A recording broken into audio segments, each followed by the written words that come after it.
جس کی آپ ذہنی طور پر متلاشی ہیں اپنی جاری مبذول ہونے کی مسرت پائیں گی۔ جب آپ دونوں ملیں گے آپ کا تحت شعور ذہن اپنے ناقابل مزاحمت اور ناقابل تغیر بہاؤ کے مطابق ایک راستہ کھولے گا۔ آپ اسے محبت، تعاون اور جان نثاری کے بہترین جذبات دینے کی خواہش رکھیں۔ اپنے تحت شعور کے دیے ہوئے محبت کے تحفے کو قبول کریں۔ کس طرح مثالی بیوی کو متوجہ کیا جائے؟ درج ذیل کے مطابق دعویٰ کریں، میں اب صحیح عورت کو متوجہ کرتا ہوں جو میرے ساتھ مکمل اعتقاد رکھتی ہے۔ یہ ایک روحانی ملاپ ہے کیونکہ خدائی محبت کسی ایسی شخصیت کے ذریعے کام کر رہی ہے جس سے میں مکمل امتزاج رکھتا ہوں۔ میں جانتا ہوں میں اس خاتون کو سکون، خوشی اور مسرت دوں گا۔ میں محسوس کرتا اور اعتقاد رکھتا ہوں میں اس خاتون کی زندگی کو بھرپور، مکمل اور شاندار بنا سکتا ہوں۔ میں اب فرمان دیتا ہوں وہ درج ذیل اوصاف اور خصوصیات رکھتی ہے۔ وہ روحانی، ایماندار، وفادار اور سچی ہے۔ وہ ہم آہنگ، پرامن اور خوش ہے۔ ہم ناقابل مزاحمت طریقے سے ایک دوسرے کی طرف کھنچتے ہیں۔ میرے تجربے میں صرف وہ داخل ہو سکتا ہے جو محبت، سچائی اور خوبصورتی سے تعلق رکھتا ہے۔ اب میں اپنے مثالی ساتھی کو قبول کرتا ہوں۔ جب آپ خاموشی اور دلچسپی سے اپنے ساتھی کے اوصاف اور خصوصیات کے بارے میں سوچتے اور مدح سرائی کرتے ہیں تو جس کو آپ اپنے ذہن میں تلاش کرتے اور مساوی طور پر تخلیق کرتے ہیں تو پھر آپ کے تحت شعور ذہن کی گہری لہریں آپ دونوں کو خدائی حکم کے مطابق یکجا کر دیں گی۔ تیسری غلطی کی ضرورت نہیں ہے۔ حال ہی میں ایک استانی نے مجھ سے کہا، میں نے 3 شادیاں کی اور تینوں ہی انفعالی فرما بردار اور مجھ پر تمام فیصلے کرنے اور ہر معاملے میں حکم دینے کے لیے انحصار کرتے تھے۔ میں نے کیوں ایسے مرد کو متوجہ کیا؟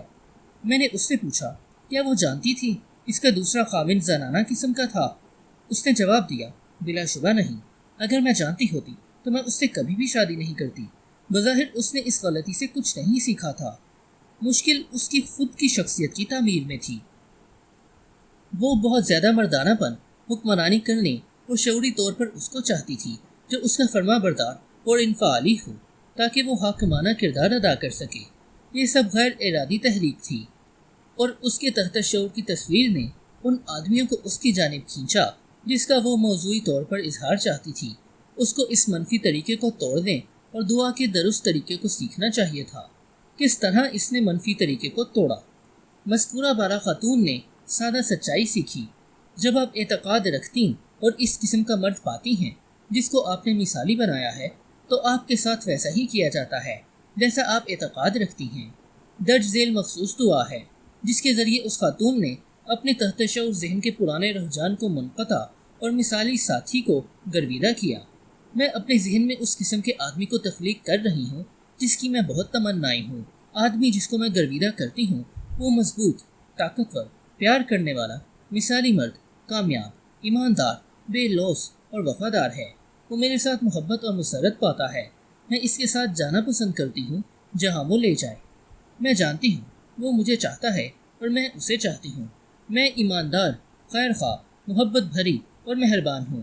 میرے پاس اس کو پیش کرنے کے لیے خیر خواہی اور مسرت دل اور محبت کے شاندار تحائف ہیں۔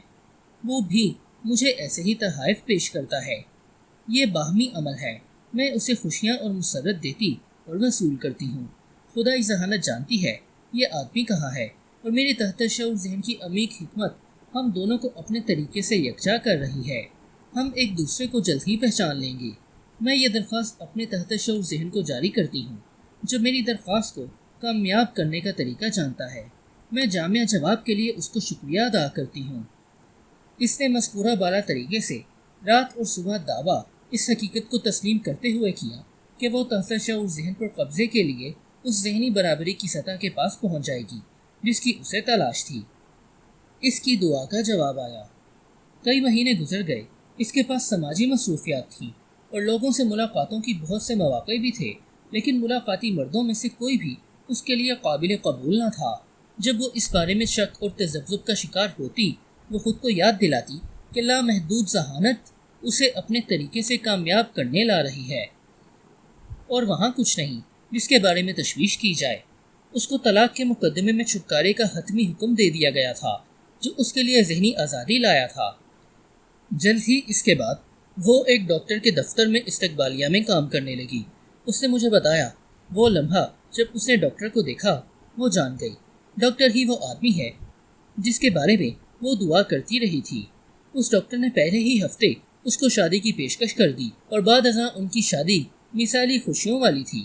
ڈاکٹر انفعالی یا فرما بردار قسم کا نہ تھا، بلکہ ایک حقیقی آدمی، سابقہ فٹ بال کا کھلاڑی، ایک نمایاں کثرتی کھیل کود والا اور گہرا روحانی شخص تھا۔ حالانکہ وہ مکمل طور پر کسی بھی فرقے یا مذہبی گروہ سے وابستگی سے کوسوں دور تھا۔ اس خاتون نے آخرکار اس کو پا لیا جس کی اس نے دعا کی، کیونکہ اس نے اتنا دعویٰ کیا کہ وہ مقام لبالب پر پہنچ گئی، یعنی وہ ذہنی اور جذباتی طور پر اپنی مثال کے ساتھ یکجا ہوئی، اور یہ اسی طرح اس کا جز بن گیا جس طرح ایک سیب اس کے خون کے بہاؤ کا حصہ بنتا ہے۔ کیا میں طلاق لے لوں؟ طلاق ایک انفرادی مسئلہ ہے، اس کو چند معاملات میں عمومی نہیں کیا جا سکتا۔ بلا شبہ وہاں کچھ معاملات میں کبھی بھی شادی نہیں ہوتی، کچھ معاملات میں طلاق حل نہیں ہوتی۔ جس طرح تنہا انسان کے مسائل کا حل شادی نہیں ہے، اسی طرح ازدواجی مسائل کا حل طلاق نہیں ہے۔ طلاق ایک شخص کے لیے درست اور دوسرے کے لیے غلط ہوتی ہے۔ ہو سکتا ہے طلاق یافتہ خاتون اپنی بہنوں سے زیادہ بہی خواہ اور شاندار ہو، جو شاید جھوٹی زندگی گزار رہی ہیں۔ مثلا میں نے ایک مرتبہ ایک خاتون سے گفتگو کی، اس کا شوہر نشے باز، سزا یافتہ، بیوی کو زد و کوب اور نان و نفقہ نہ دینے والا تھا۔ اس نے بتایا طلاق لینا غلط عمل تھا۔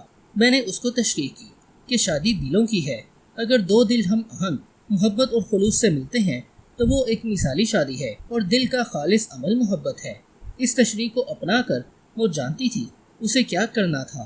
وہ اپنے دل کی گہرائیوں میں جانتی تھی کہ خدائی قانون اس پر جبر نہیں کرتا کہ وہ مار کھاتی، دھمکیاں اور گالیاں سنتی رہے، کیونکہ کسی نے کہا تھا میں اعلان کرتا ہوں تم میری بیوی ہو۔ اگر آپ کو شک ہے کہ کیا کرنا ہے تو رہنمائی کے لیے پوچھو، اس کا جواب ہمیشہ آتا ہے اور آپ اسے حاصل کریں گے۔ اس قیادت کی پیروی کرو جو خاموشی سے آپ کی روح کے پاس آتی ہے اور آپ سے امن اور سکون سے گفتگو کرتی ہے۔ طلاق کے رخ پر آہستہ آہستہ بڑھتے چلے جانا۔ ایک نوجوان جوڑا جس کی حال ہی میں شادی ہوئی تھی طلاق چاہ رہا تھا۔ میں نے وجہ دریافت کی۔ نوجوان مسلسل خوف میں مبتلا تھا کہ اس کی بیوی اسے چھوڑ جائے گی۔ وہ مسترد ہونے کی توقع کرتا تھا اور اسے یقین تھا اس کی بیوی وفادار نہیں ہوگی۔ ان خیالات نے اس کے ذہن پر قبضہ کر لیا اور اس کے ساتھ آسیب کی طرح چمٹ گئے۔ اس خاتون کا ذہنی رجحان مرد کے بارے میں شبہات پر تھا جسے مرد نے غیر ذمہ دارانہ محسوس کیا۔ یہ اس مرد کے نقصان کا احساس تھا یا علیحدگی کے ماحول کا اثر جو ان کے ذریعے عمل پذیر تھا۔ اس معاملے میں پشت پر موجود ذہن کے رویے کے مطابق تحت شعور اس حالت کو عمل میں لایا۔ خیال عمل ہے اور تحت شعور ذہن کا جواب رد عمل ہے۔ اس کی بیوی نے گھر چھوڑ دیا اور طلاق کا مطالبہ کیا۔ یہی وہ شے تھی جس سے وہ خوف زدہ تھا اور یقین رکھتا تھا کہ وہ ایسا کرے گی۔ طلاق ذہن میں شروع ہوتی ہے۔ طلاق سب سے پہلے ذہن میں وقوع پذیر ہوتی ہے اور قانونی کارروائیاں اس کے بعد ہوتی ہیں۔ یہ نوجوان جوڑا آزردگی، خوف، شک اور غصے سے بھرا ہوا تھا۔ ان رویوں نے ان کے سارے وجود کو کمزور، تھکا ماندہ اور مزمحل کر دیا تھا۔ انہوں نے سیکھا نفرت جدا اور محبت یکجا کرتی ہے۔ انہوں نے احساس کرنا شروع کیا کہ وہ اپنے ذہنوں کے ساتھ کیا کرتے رہے تھے۔ دونوں میں سے ایک بھی ذہنی عمل کے قانون سے واقف نہ تھا اور وہ اپنے دماغوں کو غلط استعمال کر رہے تھے، اس لیے اپنے لیے افراتفری، انتشار اور تکالیف لا رہے تھے۔ یہ دونوں حضرات میری تجویز پر واپس ایک ساتھ گئے اور دعا کے ذریعے علاج کا تجربہ کیا۔ انہوں نے ایک دوسرے کے لیے محبت، سکون اور خیر خواہی کو چمکانا شروع کیا۔ ہر ایک نے ہم آہنگی، صحت، سکون اور محبت کو چمکانے کی مشق کی۔ انہوں نے ہر رات کو باری باری ترانہ حمد پڑھا۔ ان کی شادی ہر روز پہلے کے مقابلے میں زیادہ خوبصورت ہو رہی ہے۔ جھگڑالو بیوی۔ بہت مرتبہ بیوی کے جھگڑے کا سبب صحیح توجہ نہ ملنا ہوتا ہے۔ اکثر یہ محبت اور جذبات کی طلب ہے۔ اپنی بیوی پر توجہ دو اور مداح سرائی کر کے اظہار کرو۔ اس کی کئی اچھی خصوصیات کی تعریف اور مداح کریں۔ یہاں ایک ایسی جھگڑالو بیوی بھی ہے جو مرد کو اپنی مرضی کے طریقے پر ڈالنا چاہتی ہے۔ یہی دنیا میں آدمی سے چھٹکارا پانے کا تیز ترین راستہ ہے۔ بیوی اور شوہر کو غلاظت خوری سے بچنا چاہیے، یعنی دونوں کو ایک دوسرے کی معمولی خطاؤں اور غلطیوں کی ٹوہ میں رہنے سے ہمیشہ اجتناب کرنا چاہیے۔ دونوں ایک دوسرے پر توجہ دیں اور ایک دوسرے کی ہر پائیدار تعمیری خوبی کی تعریف کریں۔ اڑنے والا شوہر۔ اگر ایک آدمی اپنی بیوی سے اس لیے کرتا اور نکتہ چینی شروع کرتا ہے کیونکہ وہ چیزیں اس عورت نے کی یا کہی ہیں جسے وہ ناپسند کرتا ہے، وہ مرد نفسیاتی زبان میں بدکاری کر رہا ہے۔ بدکاری کا ایک مفہوم بت پرستی ہے، مثلاً کسی اور کی طرف توجہ دینا یا ذہنی طور پر منفی اور تباہ کن کے ساتھ ملانا ہے۔ جب ایک آدمی اپنی بیوی کی خاموشی سے مزاحمت کرتا اور اس کا رویہ پوری دشمنی کا ہوتا ہے تو وہ بے وفا ہے، وہ اپنی شادی کے داموں کا وفادار نہیں جس میں اس نے بیوی کو اس کی زندگی کے تمام دنوں میں خوشحالی دینے اور احترام کرنے کا وعدہ کیا تھا۔ وہ آدمی جو کرتا، تلخ اور مزاحمت کرتا ہے وہ بیوی کے تیکھے تبصرے ہضم کر سکتا ہے جس سے اس کے غصے میں کمی آ سکتی ہے۔ وہ بڑی حد تک رحم دل اور با اخلاق ہو سکتا ہے۔ وہ مشاکی سے کنارے پر اختلاف کر سکتا ہے۔ وہ تعریف کر کے اور ذہنی کوشش سے دشمنی کی عادت سے باہر نکل سکتا ہے۔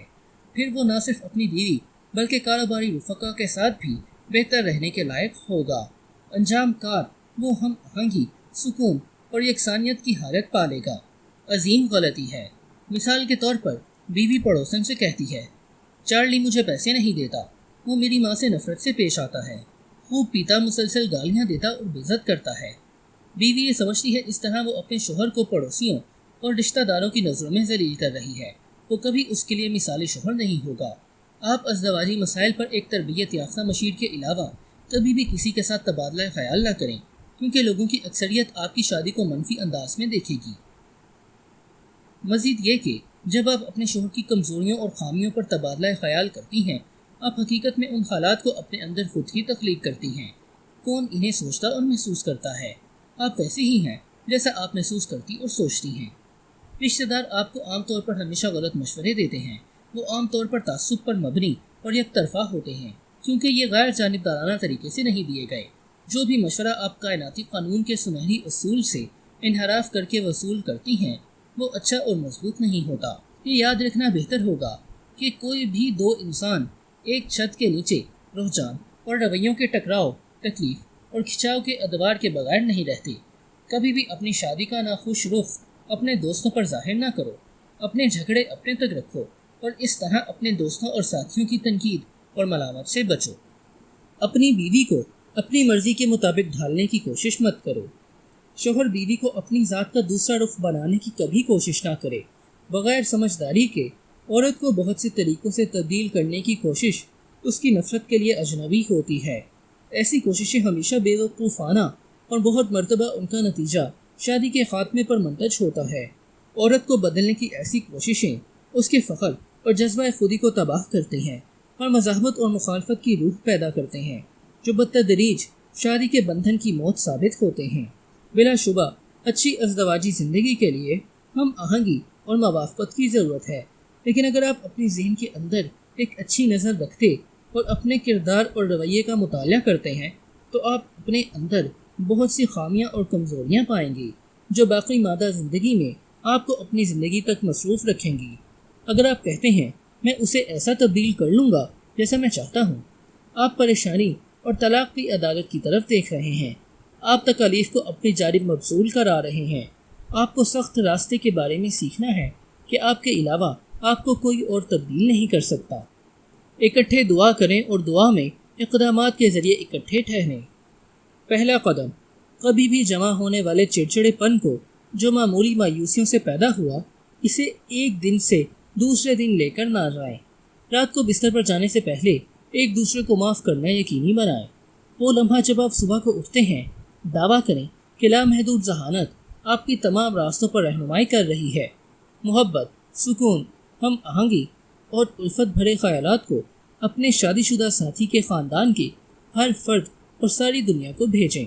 دوسرا قدم، ناشتے پر سلام کرو، شاندار کھانے، وافر نعمتوں اور خدا کی تمام کرم فرمائیوں کے لیے شکریہ ادا کرو۔ یقین سے میز پر کسی بھی مسئلے، پریشانی یا دلیل کو گفتگو کا محور نہ بنائیں۔ اس کا عشائیہ میں بھی اطلاق کریں۔ اپنی بیوی یا شوہر سے کہیں، میں آپ کے تمام کاموں کی تعریف کرتی ہوں جو آپ کر رہے ہیں۔ میں محبت اور خیر خواہی کو سارے طویل دن آپ کے لیے چمکاتی ہوں۔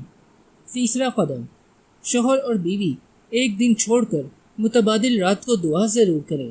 اس دعا میں اپنے شادی کے ساتھی کو شامل کریں، اپنی محبت اور توصیف کا اظہار کریں۔ ملامت، تنقید، جھاڑ جھپاڑ اور برا بھلا کہنے کی بجائے تعریف اور خیر خواہی کا سوچیں۔ پرامن سکون والا گھر اور خوشی والی شادی کے لیے محبت، خوبصورتی، ہم آہنگی، باہمی احترام بنیاد ہوتے ہیں۔ جب آپ ان سچائیوں کی مشق کریں گے تو آپ کی شادی وقت گزرنے کے ساتھ ساتھ زیادہ خوبصورت اور مسرت آمیز ہوگی۔ ادب سرائے۔